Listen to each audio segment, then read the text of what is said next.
Today, I am beyond excited to welcome a very incredible woman to the podcast. She's an entrepreneur, a fitness expert, the CEO of multiple businesses, as well as a mother, author, and influencer with an absolutely unstoppable drive. Tammy Hembrow, welcome to the Healthy Hustlers podcast. Hi, thank you for having me.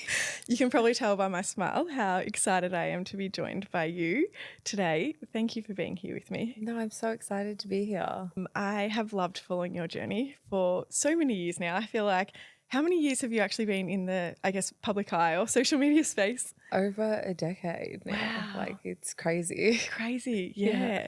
How's that, experience overall been for you? Like from you would have been 20, maybe earlier? Yeah, even a bit younger than that. I feel like it's definitely been a lot of ups and downs, a bit of a roller coaster. Mm-hmm. And, it's also like social media has been changing so much. So, yeah, it's been just trying to always adapt to everything. But yeah, it feels a bit strange always just having everything sort of in the public and everyone's opinions and everything like that. But it's been fun.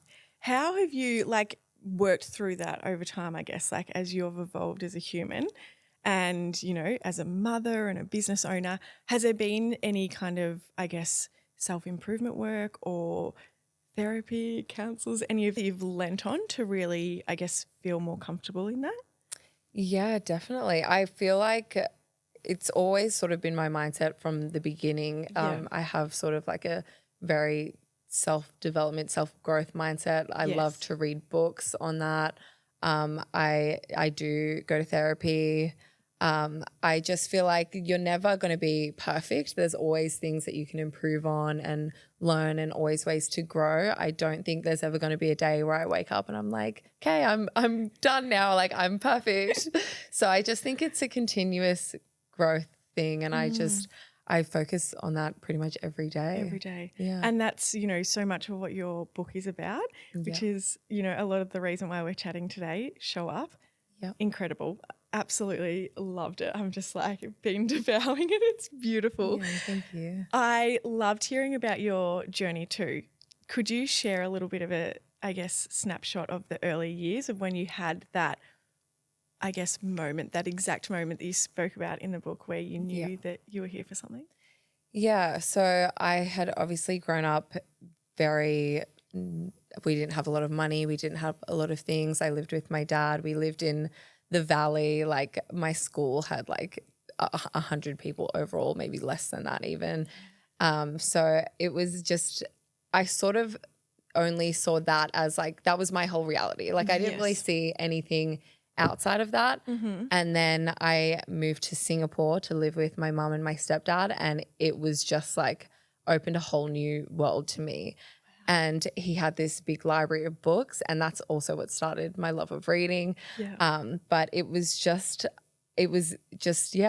of like an aha moment, being well, people can do so much with their life. There's a whole big world out there, and I'm gonna make something of myself. I want to do something. I wanted to make my life larger than what I had previously perceived it could be. Yeah. I love that. And when you came back home from that experience, back to the Gold Coast, how did you continue to surround yourself, with people that continued to kind of support that way of thinking and that way of being, those kind of expansive? Because I know I hope I'm right in saying your stepdad was quite a successful businessman. Is that right? Yeah.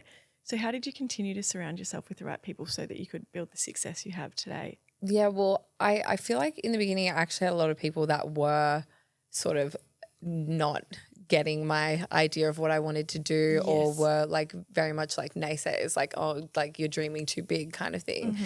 And I feel like that sort of pushed me more and just made me even more motivated to prove everyone wrong, especially because I felt pregnant at such a young age, and I had so many people just shunning that. And I was you know what, I'm just going to prove everyone wrong in this situation. But I also had my big sisters, and they also have a really entrepreneurial mindset, and they're big dreamers as well. So it was really good having them around me. My sister had a fashion label she started, and all these just little things that I was like anyone can sort of make something of themselves. Yeah, definitely.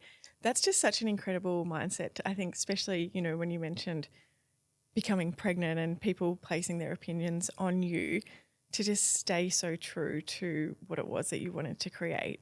How did you then find, I guess, your true purpose and passion for what it was that you wanted to do in this world? It was definitely, well, I feel like in the end of my teenage years, like around when I had initially come back to the Gold Coast, I got into a bit of a dark place. Okay. And I was just, struggling mentally. And that's when I sort of found like yoga and meditation and working out. And then that was sort of another aha moment for me where I was like, this is like life-changing, this stuff. I was like, everyone needs to be like doing all these things. And I just wanted to like shout that from the rooftop. So I just really was like, I'm going to, turn that into what I want to do. And I just, That's incredible. You've had like, is there been any more of those kind of moments that you can really pinpoint from your journey? Obviously you've spoken into two, but has there been any more that really come to mind? I feel like, there's little ones here and there, but I feel like even just like more recently, just realizing that, because I feel like I've always sort of been like, go, go, go. And I've always, been onto the next thing. And I have a business I'm working on at the moment with my older sisters, which is going to be huge. And it's something I'm really passionate about. But I think lately I've realized it's okay to sort of slow down and just like enjoy life a bit more. I've always had that mindset, but I've always just been very driven and, focused on my goals. But now I'm just like enjoying like I'm still so busy, but I am more focused on just like slowing down. Like I used to love to travel a lot and like do all these things, and now like I'm such a homebody. I just want to be at home all the time. Like I just want to, I think at some point I'm going to end up on a farm with chickens and all of that, because I'm just like, I feel like everything that I've sort of gone through, like success is great and I love being financially secure and all of those things, but it's your mindset and your peace and all of that at the end of the day that like really matters. Yeah. On that then, from what you know about building success now and what it's taken to get to where you are, is there anything that you would go back and say to 12-year-old Tammy, who had just arrived in Singapore and whose mind was exploding with possibilities from the book she was reading? I think I would just say, like enjoy the ride, like go with the flow, because there were so many different ups and downs that I've been through. And during some of those, like at the time, it can seem like such a big, like awful thing that you're going through. But it's life, it's ups and downs, and it would just be to like ride the wave, go with it. You're going down at this point, but you're going to go back up. So I love that. I feel like you spoke into that in your book as well about, life happens in seasons and there's always things come and go. And I really loved that analogy, like that nothing's kind of permanent, is it? And it's just like, I think you used the term around like it's a law of nature for things to keep coming and going and flourishing. And I really loved that. So your book is called Show Up. Yeah. What does that actually mean to you personally, and how has it contributed to the success that you've created? Showing up for me, it's about showing up literally in every aspect of your life. Like it's not about being perfect. It's not about being like this amazing, perfect, driven, great mom, this, that. It's more about just doing your best. And like the first step to anything is just showing up, like whether it's in business, whether it's as a mom with my kids, whether it's just showing up for myself, doing something that I need for myself. It's just sort of, I wanted to call it Show Up because it just sort of encompasses everything. And I feel like that's just the most important thing, is showing up for yourself and those around you. Yeah, absolutely. You touched on, obviously ups and downs through the journey. What do you kind of call on in those times or turn to get you through the more challenging ones, I guess? Definitely things like anything that is sort of like a meditation for me, whether it's actually meditating, working out, that is like my go-to, like stress reliever. Also things just like spending time with my family. My family is such a huge support system for me, my sisters and my mom, and having them has always, like whenever I've gone through something difficult, I've always had them to depend on and to lean on. And, you know, they've definitely helped me get through certain things. And then just doing things that make me happy, like just, you know, being outside. And I just try to, you know, keep busy with the things that like fill my cup. Yeah.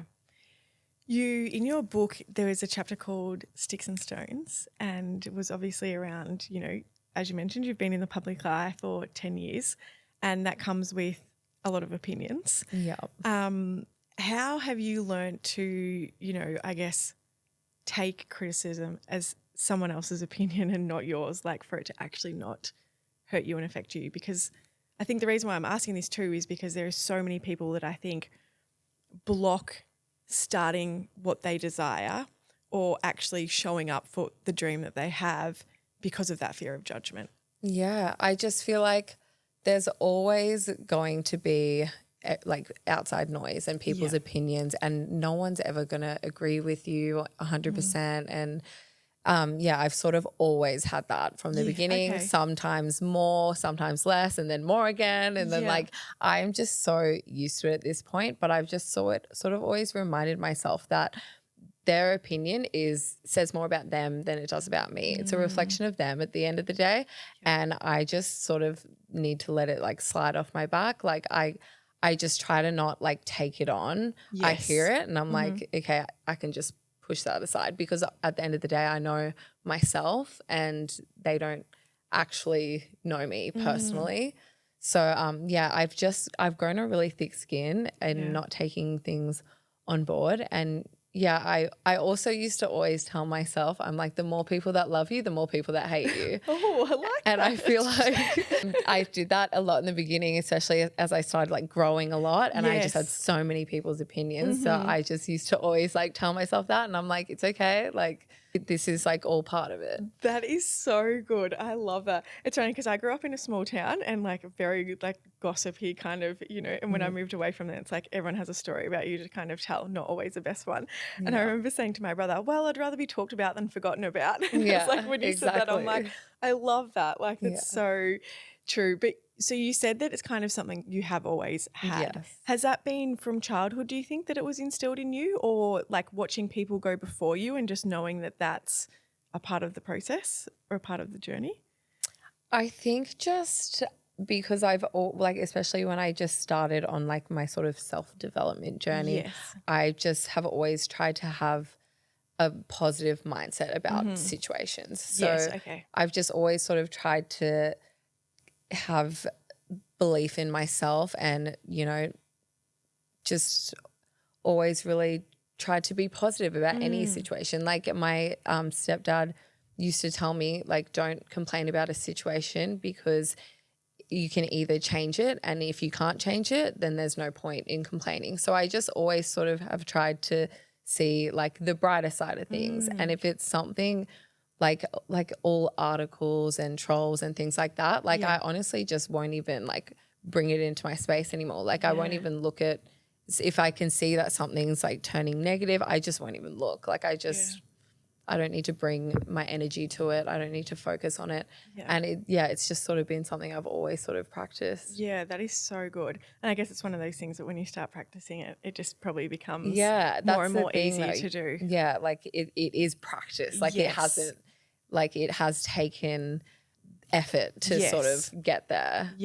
There's of course times that things will get to me and things like that, but then it's again practicing my own self-talk and just how I want to handle the situation. Yes. So is self-talk a big piece for you with like from a mindset perspective? Is that something that you really harness? Yeah, definitely. I feel like there's so much power in your thoughts and how you sort of speak to yourself and the different things you say every day. And I feel like it really shows and manifests in your life. So I really try to just, it's not like I'm not being realistic. It's just like there are positives in almost every situation, and there are things to either learn from it or take from it, whether it's like it could be an awful situation, but there's got to be something you can like learn from or grow from or something like that. So I just always sort of try to find that.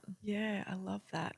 And when it comes to your like values, what would you say your kind of values are and how you embody them with your kids and your businesses and your everyday life? Because you're busy, like you've got a busy schedule, but I know you're so deeply passionate about health and wellness. So how does that embodiment all work for you? To me, it's just like lifestyle. Like my family is everything to me. They're my first and foremost. They're my top priority. My kids are my absolute world. And it is difficult to sort of find balance sometimes. Like you said, seasons. Sometimes I'm chaotic and there's so much going on and I'm not sort of balancing things right. Yeah. But I always try to sort of come back to what's important, my family and then my businesses as well, and, my friends, my own mental health. It's just sort of finding that balance. But my kids are definitely my number one priority in everything that I do. I feel like you can totally feel that and make that assumption even from your social media.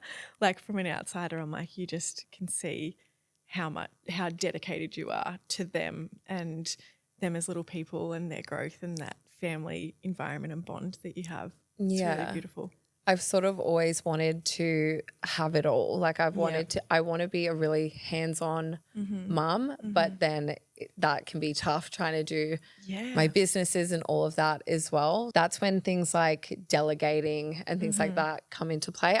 In the beginning, I feel like I had a really hard time delegating and trying to, like accepting help or even when sort of expanding my businesses. Like I wanted to do it all because I trusted myself and I had a really hard time like letting go of some of those things, but that's the only way you're going to grow. And I sort of had to learn that along the way. What does having it all mean to you? And do you feel like you've got it at the moment? Yeah, to me, having it all it's mainly about like peace within yourself and just like, just being content with where you're at. Like you can still be working towards goals, but you need to enjoy the ride and you need to enjoy where you're at and the journey that you're on and try and be present in those moments. Otherwise, like what's the point? Like you're just letting your life waste away if you're just only focused on that goal. So, I just try to celebrate every day and like the little moments with my kids, with my partner and all of that. It's just enjoying life along the way. Has that been a work in progress for you, or has that been kind of something that you feel like you've always been really good at honouring? I feel like I've always been pretty good at it, but again, it's something that sometimes you can lose track of that. You can lose sight of it and you can get caught up in other things. And then it's just about sort of trying to find your way back there and then, like resetting. You mentioned before, like there's chaotic periods and then there's balanced periods. What does a chaotic period look like for you? And I guess how do you pick it up and bring awareness that you're in a bit more of a chaotic state versus feeling a bit balanced and more regulated? Yeah, I feel like a chaotic state like can just be like the kids are, going through one of their little phases like terrible twos or something like that. And then I have like a million work things on top of that. And then like I have an issue with something else and it just sort of feels like everything like building on top of each other. Yes. And I feel like it can be hard to sort of see past all that noise and you sort of need to like take yourself out of it and just be like, hold on, like everything is okay. And sort of just, that's when like doing those little like self-care things and things that, you enjoy will sort of help you get back to where you need to be to tackle things in a less chaotic way. And so when you're feeling balanced and like things are, moving in the right direction, what does that look like? What are the things that you feel like you're really nailing in that period to keep you balanced? I think it's more so like things can still be chaotic in Yeah. those times, but it's more so like I've got my mind right again. Like I Yeah, just okay. have taken, you know, a step back and looking at the bigger picture again, and, you know, just because sometimes life can just get busy and it can get overwhelming, and I can, you know, I didn't have time to meditate, or I didn't have time Yes. to go to the gym or things like that. And I feel like it's important for me to always try and incorporate those little things, because I feel like they just make a massive difference for me mentally, and that can make the chaotic moments seem peaceful. Yes, definitely. Have you ever gone through moments of like real doubt or even maybe imposter syndrome as you've grown and built your businesses? Yeah, definitely. Yeah. I feel like in the very beginning I was so sure of myself, and I was so Yeah. positive about everything, and I had so much self-belief, and I just feel like there has been periods where I've sort of, you know, I've grown so quickly and so many things are happening, and like I've been doing all these amazing things and like these like awards or this or that, and I'm like, is this even like real? Like, do I even deserve this? But so there has been those moments, but you know, I've always just tried to remind myself like and be gentle with myself and sort of Yeah. remind myself that maybe I do deserve these things. Absolutely. What did that initial rise feel like? The rise of Tammy Hembrow, you know, like you've got 17 million Instagram followers, you know, most of them who are probably watching every single thing that you post. Like, what was that rise like, and getting comfortable with that many people?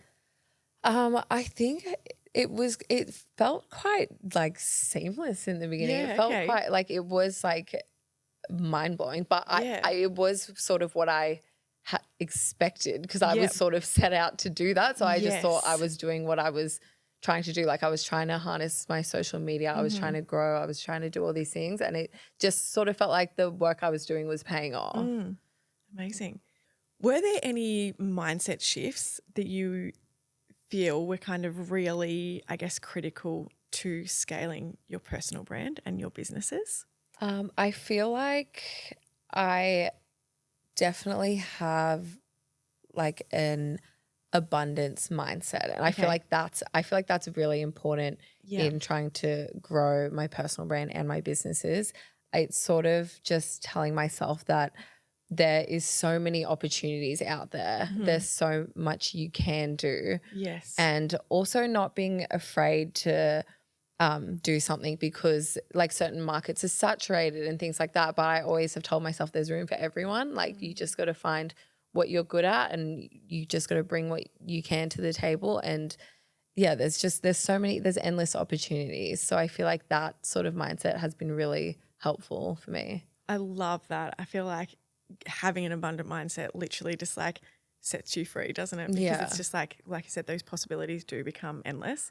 I love that you touched on that there's room for everyone as well. How entering, I guess, a fitness space, because a lot of people would look at fitness and, you know, activewear and think it's saturated. Has that just been a mindset that you've continued to come back to? Like the people who want it will resonate with it? Yeah, definitely. Yeah. I just feel like if you're passionate enough about something and you're putting in the work and you're, you know, doing all those things, you can achieve anything. I feel like the worst thing you can do is think, well, that's too saturated, like, and just sort of put yourself in that mindset, because then you're not going to be able to achieve it or be successful in it. Definitely. How do you approach or like look at competitors in your space? I have heaps of like friends that are competitors. I don't really even see them as competitors. Yeah, I was gonna say, do you even use that language? applauding them. I'm like, good on you. So I'm very much focused on what I'm doing and like what I'm bringing to the table, what I'm passionate about, and what my own self, my own grass instead of someone else's. I love that. And I think that that's just such a beautiful mindset. Like you said, I'm friends with so many of your competitors, quote unquote, but I'm like, that just shows that abundant mindset as well. Like, do you know what I mean? That's like you being such the true embodiment of what you do believe as well. Yeah. Because there really is room for everyone. And it's funny, like obviously I operate in the podcast space, and so many people say as soon as I'm like, oh, I do a podcast, they're like, oh, it's so saturated now. And I'm like, well, that just means that there's more people that want to listen, like the demand's there. Like so, people love podcasts. Yeah, exactly. Yeah. And it's like everyone has their kind of own unique point of difference, just like you do with your businesses. Yeah. So you're coming into a very exciting chapter in your life, about to get married. Yes, I'm so excited. How are you feeling? I'm really excited. I'm nervous. I'm excited. It just feels, it feels really good. We actually did a questionnaire last night for our celebrant, and we were meant to do it separately. We did it like seated across from each other and filled out all our little questions. And then like I asked him to tell me like one of the answers to one of his questions, and his answer was pretty much word for word exactly what I had written, and I was like, we are just soulmates. So it's been so fun. Like it's been really like stressful planning everything, but it's also been really fun, and I'm just getting really excited now because it's so close. That is so good. And your hen's party looked like such a vibe. It was so much fun. So good. It was really good. It was honestly like the most perfect day. My sister Amy and my best friend Bella planned it together, so I didn't know anything that we were doing. I just showed up, but it was so much fun. That's incredible. And how do you kind of envision this next chapter that you're about to embark on? Being married, you've got your beautiful kids, businesses. What's ahead? How do you see it? Just peace and just enjoying life. I do have another business that I'm doing with my older sisters that I'm very excited about and I'm very passionate about, and it is a lot of work, but I'm just excited to just, enjoy my life, continue to enjoy my life, continue to grow, and, just live every day, celebrate every day. Tammy, thank you so much for joining me. I could sit here for hours and chat to you. I absolutely loved your book, and if anyone wants to get a copy, it is literally at all good bookstores. It was at the airport last night, front and center. I was like, she's everywhere. Whenever I go to the airport, I like go sign all the copies. I love that. Has that been a bit of a surreal moment, like seeing your book in bookstores? It is very every time I see it, I'm still like, pinch me. Or if I just see people like posting and tagging about it and like talking about it, it just like, it genuinely makes me want to cry. Like it's such a surreal thing, especially because I have loved reading like my whole life. So to have mine like in the bookstore, I'm like, wow. And my kids see it and they're like, Mummy. That is incredible. Could you have pictured back, when you were 12-year-old arriving in Singapore with those abundance of books around you, would you have ever pictured being in a position to do your own? I never would have like thought that at that time. But it was always something that I was like, oh, that would be really amazing to do one day. But I never really thought I was like in the mindset. I didn't think I lived enough to sort of do it yet. And then now it just felt like the right time. And was that a bit of a belief that you had to work through at any stage, that it was the right time, or did it just evolve? Like it just came naturally. It sort of just all felt like I don't know, I've learned so much from so many different things I've experienced. So I was just ready to sort of like put it all out there. I love that. Well, it's incredible. You've done such a good job. And I know everyone listening to this will absolutely love it because they're all about mindsets. So it is the perfect book for our listeners. Thank you so much for your time. Thank you for having me.